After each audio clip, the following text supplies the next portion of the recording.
Hi everyone, I'm Lori Mirabelli, abstract artist. I used to say from Toronto, Ontario, but I have recently relocated, which is why I have been absent from my YouTube channel for the last few weeks. So my sincerest apologies to everyone who is a subscriber on my channel wondering where I've been. Well, I have been packing up my studio, myself, my cat, and I have moved about 4 hours east of Toronto. So I now live in a small town just outside Ottawa, and the town is called Elmont. I'm hoping for some really cool things that are going to be happening over the next year.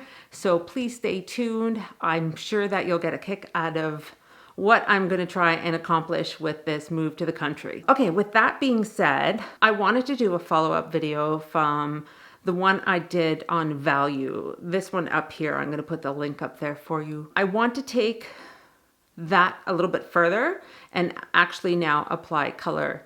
And I want to explain the importance of layering in your work. And it doesn't matter what type of medium you're working in. Layers are really, really important to create depth and interest and value and contrast. And so I'm going to give you a little tutorial today on how you can create depth in your work by using layers. So let's get started. So here we just have a plain canvas, nothing fancy. It was pre-purchased. It already has gesso on. And I'm just going to do some really flat work. And by flat, I just mean I'm simply just going to apply color in one layer so that you guys can see the difference. So this color is magenta.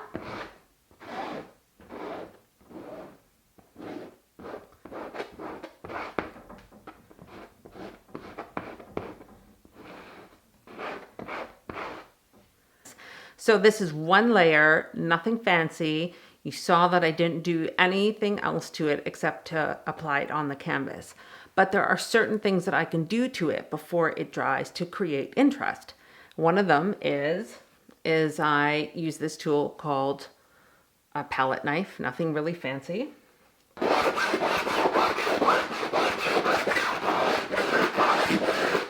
can scrape into it. So I just add a texture to it by simply scraping into wet canvas.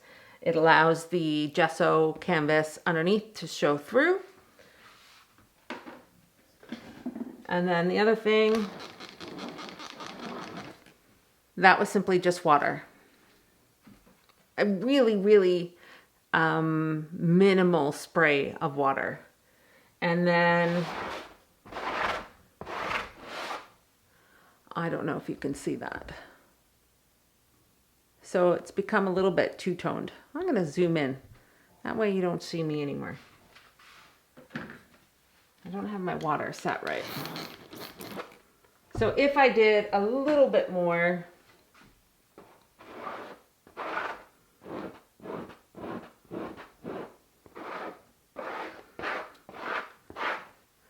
I've created drips.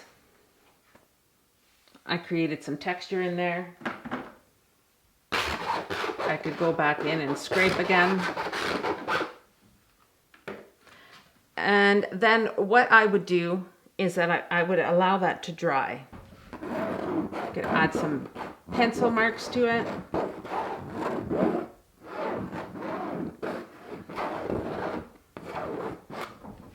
I'm going to simplify things by just only working in one color, which is the magenta, but adding a little bit of white to the magenta and also a little bit of cadmium orange.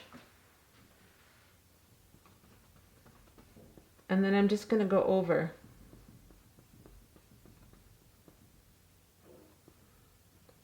And remember, this isn't a painting. This is just a tutorial about the importance of layers in your work.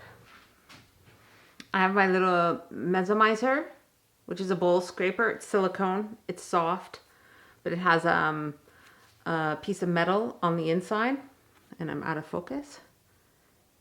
It has a piece of metal on the inside, so it gives you some good silicone spray. All right, so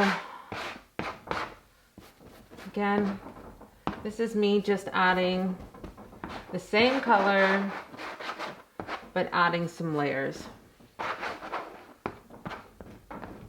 And when I say the same color, this has now white added to it. And I didn't want it so magenta-y, so I added a little bit of cadmium yellow to tone it down a bit. Again, a little bit more. And then we just start playing around. This is a really great way to have an understanding of playing with your paint, to see what it can do, and learn new techniques.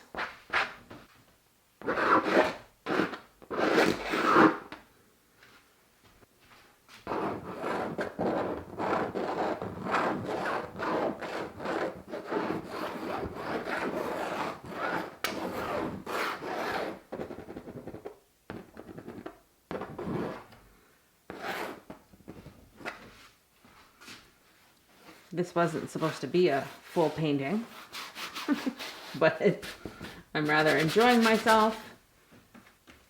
And you really just have to let the painting take you where it wants to go.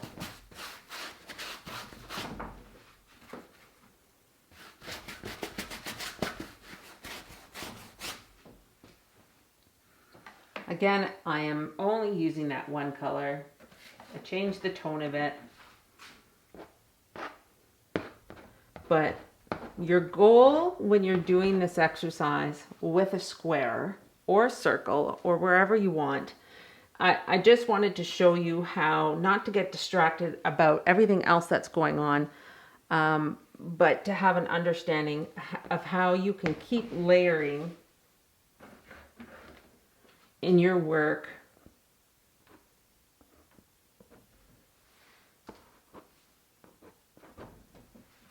Paintings are not made with one single layer.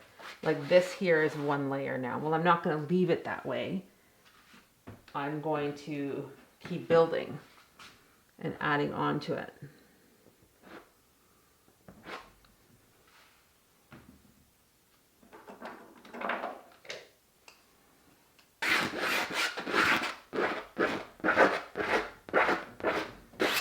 Limiting your color palette in the beginning when you're first learning how to paint is the best thing to do. Working a multitude of colors at one time becomes complex very quickly. And so this is my suggestion on how to understand paint, how to make your composition interesting using one color. So it's the same idea as what we did last time. The black and white composition. You weren't distracted by anything. So now I'm just going in here. As you can see, I'm cleaning up. I want to clean up some of these drips. I want to leave some of the marks in there because I think they're interesting.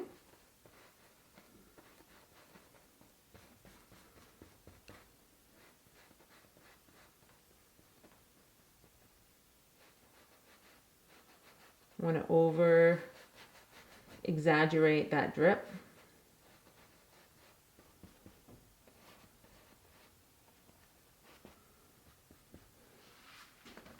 I'm just going to keep playing with some areas here.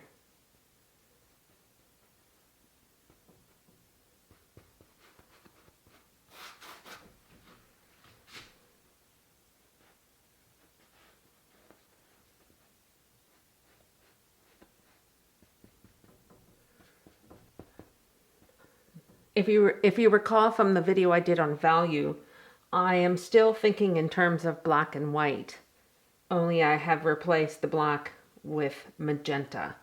If that helps you to think in terms of how to play with value and make your composition interesting. Remember, you want your eye to keep moving around that canvas.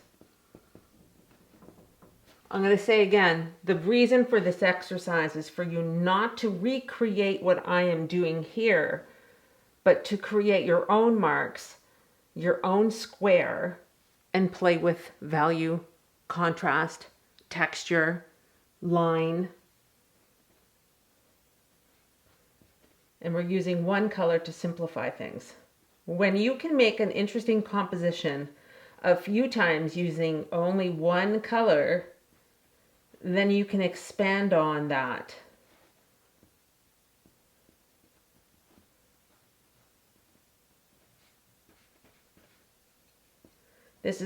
I think this is the easiest way and the best way. I don't know if it's the best way. I shouldn't say that. I think this is the easiest way to understand color, to understand composition, and how to not get your work muddy. Muddy is when you overmix your colors and then it looks like a novice did it. So this is kind of working for me here. I mean, it's not supposed to be like, super fancy, but I just want to add, some more interest, some more areas, carve out some more areas, I think is the word I'm looking for. Again, just one color. And this is a pretty cool little composition here. I'm using an Inktense here, a very tiny little pencil. I'm trying to get it in focus. Very tiny little pencil.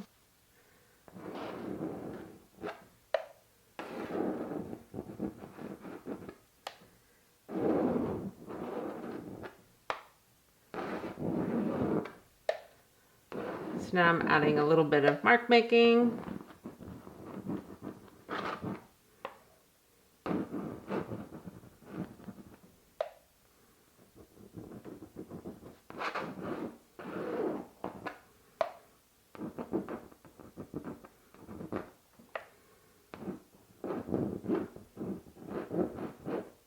Lots of layers. Lots of layers.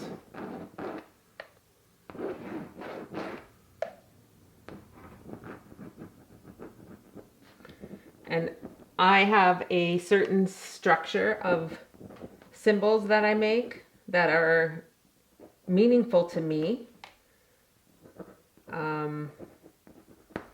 You can find your own marks that mean something.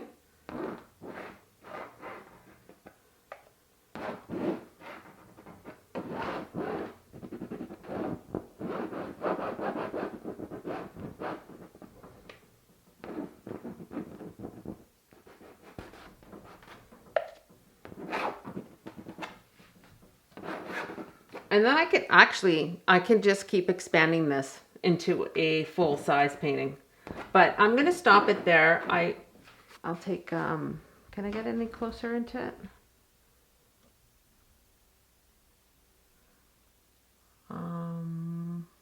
How's that? Hopefully I'm not making anybody dizzy. So that was my 10-minute tutorial on how to use layers in your work, how to practice if you're a beginner painter using acrylic. I wanted to strip it away to make it as easy as possible, to simplify it so that you can see from the onset of how important layers are to your work. So remember, I want you guys to practice, make your own marks, use your own tools. What you create will be more interesting than if you just recreated this. So practice, practice, practice. Don't forget. Hopefully, I don't know what don't forget means. Don't forget what? I don't know. Thank you everybody for sticking with me. Don't forget, if you like this video, give me a thumbs up. You can hit that bell to be notified of future videos, and I will see you all soon.